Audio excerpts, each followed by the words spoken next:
क्या आप हैं तैयार? आने वाला है देश का सबसे बड़ा त्योहार।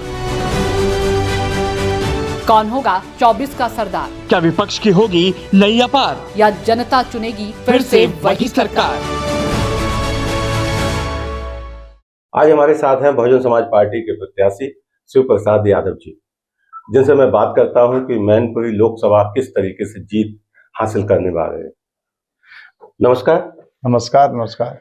आज जो लोकसभा चुनाव चल रहा है, आप किस नजरिए से देख रहे हैं? ऐसा है, मैनपुरी लोकसभा की जनता सैफी परिवार से पिछले 40 सालों से त्रस्त हो चुकी है। मैनपुरी जनता उनको चुनाव भी जिताती है, उनको ताकत देती है और उनसे भयभीत भी रहती है। पूरा मैनपुरी का वातावरण सैफई के भय में व्याप्त है। आज मौका है मैनपुरी की जनता को, सभी शोषित, पीड़ित, उपेक्षित, हक वंचित, पिछड़े और दलित, माइनॉरिटी के लोग, सभी लोग मिलकर के सैफई परिवार से मुक्ति पाना चाहते हैं और भारतीय जनता पार्टी के सामंतवाद से और भारतीय जनता पार्टी के कुशासन से ही मुक्ति पाना चाहते हैं। इसलिए हमें पूरा भरोसा है कि हमें कंप्लीट एससी और कंप्लीट माइनॉरिटी के लोग और पिछड़े वर्ग के लोग, मोस्ट बैकवर्ड के लोग हमको निश्चित रूप से पसंद करेंगे। और फॉरवर्ड क्लास के वो लोग जो लोग ना तो हल्ला बोल में भरोसा करते हैं और ना सामंतवाद भरोसा करते हैं, जो लोग केवल इंसानियत भरोसा करते हैं, ऐसे लोग जो अच्छे कैंडिडेट को पसंद करना चाहते हैं, ऐसे लोग भी हमारे साथ हैं, हमको अपना आशीर्वाद देंगे। यहाँ लोकसभा मैनपुरी से संघमित्रा जैसे लोग हार के गए, आप कैसे जीत सकते हैं? नहीं, ऐसा है, भरतना विधानसभा से भी अच्छे अच्छे लोग हार गए थे वहां से। यहाँ हमारा 75-80% घोसी यादव वोट है। तो एक तो हमारा घोसी यादव वोट है, हमारा कंप्लीट दलित वोट है। और दूसरा बात बता दूं आपको कि बसपा का जब कद्दावर प्रत्याशी होता है तो बसपा के वोटर्स में जबरदस्त उछाल आता है और फिर उसके वोट में कोई सेंध नहीं मार पाता। और बसपा का बेस वोट जो है यहाँ 5 लाख है। इतना बेस वोट किसी पार्टी के पास स्थायी नहीं है। बकाया सभी के पास आप अपना फ्लोटिंग वोट है, बेस वोट सिर्फ मेरे पास अच्छा है। आप जिस प्रकार कमरिया और घोसी की बात कर रहे हैं, तो ये तो दोनों ही वोट जो है सपा के पास है। अच्छी बात है, दोनों ही वोट सपा के पास थे, लेकिन जब घोसी यादव समाज के पास कोई विकल्प नहीं था और यादव के नाम पर दूसरी पार्टियां उनको सपा का ही समझती थी, तो मजबूरी में वो ना चाहते हुए भी घोसी यादव समाज के लोग सपा को वोट करते थे। लेकिन आज घोसी यादव समाज के पास उनका घोसी यादव का कद्दावर नेता उनके सामने है, विकल्प के रूप में है। हमें पूरा भरोसा है कि वे हमको निश्चित चुनेंगे। आप कहते हैं कि हम चुनाव लड़ना जानते हैं, तो किसने सिखाया ये चुनाव लड़ना? नहीं, बिल्कुल चुनाव लड़ना जानते हैं। 5-5, 6-6 चुनाव जो आदमी लड़ चुका हो वो चुनाव लड़ना नहीं जानेगा। चुनाव लड़ना जानते हैं, संघर्ष करना जानते हैं, चुनाव जीतना भी जानते हैं। किस तरीके से आपकी संघर्ष की कहानी है, क्या है संघर्ष में? नहीं, हमारे तो रेखाओं में ही संघर्ष लिखा हुआ है। जोशी कहता है कि आपको जो भी मिलेगा संघर्ष से ही मिलेगा, आपको उपहार में कुछ भी नहीं मिलेगा। तो हमें वो स्वीकार है संघर्ष। Life is full of struggle. जिस लाइफ में स्ट्रगल है वही लाइफ सफल है। तो मैं उससे भरोसा करता हूँ। खुशी है हमें, हम संघर्ष करते हैं, हमें खुशी है। सपा के ही प्रत्याशी नहीं बल्कि दूसरा प्रत्याशी ठाकुर जयवीर सिंह भी आपके सामने बड़ी दमदारी से लड़ रहे हैं, कैसे देखेंगे? अरे हम कौन कमजोरी लड़ रहे हैं, हम भी तो दमदारी से ही लड़ रहे हैं। ठीक है, अपनी अपनी दम है, सब लोग दम लगाते हैं अपनी अपनी। मेरे पास जो दम है वो हम भी लगा रहे हैं। आपकी जीत का मुख्य कारण क्या है? हमारी जीत का मुख्य कारण है कि हम जनता के बीच में उपलब्ध रहेंगे। सपा और भाजपा के दोनों दलों के लोगों को लोग देख चुके हैं। जीतने के बाद इनके दर्शन करना बहुत दुर्लभ हो जाता है। अभी ये जनता के चक्कर लगवा रहे हैं, फिर ये जनता से अपने चक्कर लगवाएंगे।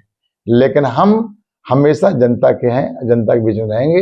दूसरा, हमारा जो कैंडिडेचर है, जो हमारी प्रत्याशा है, वो हमारी सब पे भारी है। हमारा जो आचरण है, हमारा जो व्यवहार है, हमारा जो शिक्षा जगत में समाज सेवा का कार्य है, हमारा जो सर्वे भवन सुखना सर्वे सन निरामया का भाव है, हमारा जात तोड़ो इंसान जोड़ो का जो भाव है, सर्वजन सुखाय सर्वजन हिताय का जो हमारा भाव है, वो सर्व समाज को अच्छा लगता है। इस बार जो है आपका मुद्दा क्या रहेगा? यही हमारे मुद्दे हैं, सर्वजन सुखाय सर्वजन हिताय, सबके सुख दुख में शामिल होना, सबके लिए काम करना, सबके विकास के लिए काम करना, जातियों को तोड़ना है, इंसानों को जोड़ना है, यही हमारा मुद्दा है। मैनपुरी जनपद में तो अभी तक आपने कभी चुनाव लड़ा नहीं, तो पहचान कैसे बनेगी? एक बता दें, मैनपुरी जनपद के घर घर में हमारी नाते रिश्तेदारियां हैं। मैनपुरी जनपद में जितने हम निकट हैं उतना कोई निकट नहीं है। और अगर हमें दम नहीं है तो टाटा बाय बाय करके चुनाव लड़ने वाले समाजवादी पार्टी के प्रत्याशी आज घर घर क्यों जा रहे हैं? इसके पहले जो चुनाव हुए थे कितने लोग आते थे, कितने घर घर जाते थे? आज 2 महीने से यही कैंप किए हुए सपा के प्रत्याशी घर घर जा रहे हैं, एक एक वोटर से मिल रहे हैं। पहले तो आए हेलीकॉप्टर से और मीटिंग ले ली, टाटा बाबा कर लिया, चुनाव जीत चले गए। तो समझ लो मेरी दम। डिम्पल यादव उपचुनाव लड़ी हुई थी, तब भी इसी प्रकार से वोट उन्होंने मांगा था। डिम्पल जी का रिकॉर्ड है, एक चुनाव हारते हैं, एक चुनाव जीतते हैं। तो एक चुनाव वो जीत चुकी है, एक चुनाव वे हारेंगे, रिकॉर्ड है उनका, क्रम है उनका। ठाकुर जयवीर सिंह का क्या स्थिति रहेगा? ठाकुर जयवीर सिंह भी चुनाव हारेंगे, हम ही चुनाव जीतेंगे, आप विश्वास मानिए। आंकड़ा क्या है आपका जीतने का? आज तक कोई यहाँ पे बहुजन समाज पार्टी का प्रत्याशी नहीं जीता, लेकिन आपके पास क्या ऐसी बूटी है जिससे आप चुनाव जीत रहे हैं? अरे मेरे पास कंप्लीट एससी है, मेरे पास कंप्लीट मोस्ट बैकवर्ड है, और मेरी लड़ाई भारतीय जनता पार्टी से है। तो माइनॉरिटी के लोग भी हमको ही समर्थन करेंगे। तो आप जोड़ लीजिए, 60-65% तो वोट हमारा है, हमारे पास हमारा घोष यादव वोट है। कितने वोटों से आप जीत हासिल कर रहे हैं? अब ये कोई कैलकुलेशन पहले कैसे कोई कर सकता है, लेकिन मैं जीतूंगा बस। लगभग कोई अंदाज होगा? मैं जीतूंगा निश्चित रूप से। जीत पक्की है? हाँ। दोनों प्रत्याशी हार है? हाँ बिल्कुल। तो पहले स्थान पे कौन रहेगा, दूसरे स्थान पे हार किसकी मिलेगी? पहले स्थान पे हम रहेंगे, बकाया स्थान पे दोनों रहेंगे। दोनों स्थान रहेंगे। अच्छा, मैं ये कहना चाहता हूं कि जो आपने लोकप्रियता हासिल की है मैनपुरी जनपद में, इसका क्या आधार है, क्या तरीके हैं आपके? नहीं, आप अगर कह रहे हैं कि हमने लोकप्रियता हासिल की है तो ये मेरे लिए बड़े सौभाग्य की बात है। मैनपुरी में हम लोकप्रिय हुए हैं तो ये मेरे लिए बड़े सौभाग्य की बात है। देखिए ऐसा है, किसी भी आदमी के पीछे किसी भी आदमी के आगे आगे उसके पीछे के कार्यों की छवि चलती है।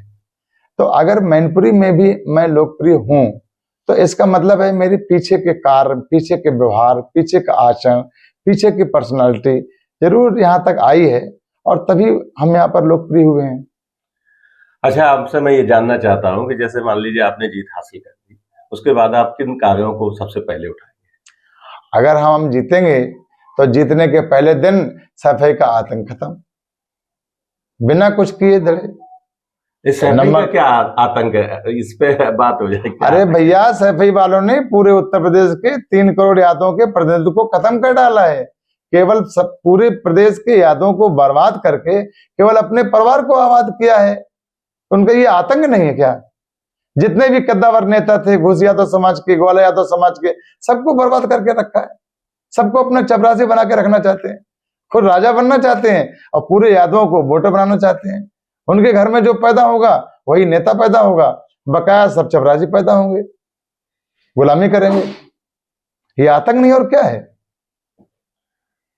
हाँ, अभी बात कर रहे थे सबसे पहले क्या कार्य करेंगे?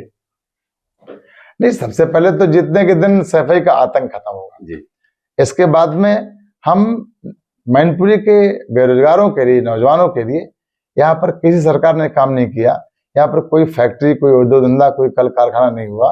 ये मैं प्रयास करूंगा कि बेरोजगारों के लिए यहाँ कोई बढ़िया सा उद्योग धंधा हो, चीनी मिल टाइप का हो या कुछ भी हो जिसमें 10 हजार नौजवानों को रोजगार मिल सके, ऐसा मैं प्रयास करूंगा। अच्छा, सरकार किसकी बन रही है? सरकार बहन मायावती जी प्रधानमंत्री बनेगी। मोदी जी का नारा है 400 पार। अरे 400 पार के बाद तो जीरो होता है, क्लाइमेक्स के बाद क्या होता है? पहाड़ की ऊंची चोटी के बाद नीचे घाटी तो होती है। ठाकुर जयवीर सिंह का नारा है कि इस बार 80 की 80 सीटें और उसमें भी मैनपुरी शामिल। हाँ, मैनपुरी शामिल नहीं है, इसकी मैं जिम्मेदारी लेता हूँ, इसकी मैं गारंटी कहता हूँ, और कहीं जो होगा वो देखा रह जाएगा। मैनपुरी शामिल नहीं है, भाजपा के खाते मैनपुरी शामिल नहीं है। इस बार एक नारा और भी दिया गया कि इस बार नहीं तो फिर कभी नहीं। सपा ने नारा दिया था, नहीं, बीजेपी ने नारा दिया था, इस बार अगर मैनपुरी नहीं तो फिर कभी नहीं। नहीं, वे जानते हैं कि न इस बार मैनपुरी है, न कभी भी मैनपुरी है, कभी मैनपुरी है ही नहीं इनकी। चुनाव तो त्रिकोणीय है, फंसा हुआ है। हाँ, त्रिकोणीय चुनाव में ही तो हमारी संभावनाएं हैं। अभी तक 2 पे 2 चुनाव होते रहे, लेकिन त्रिकोणीय चुनाव होगा।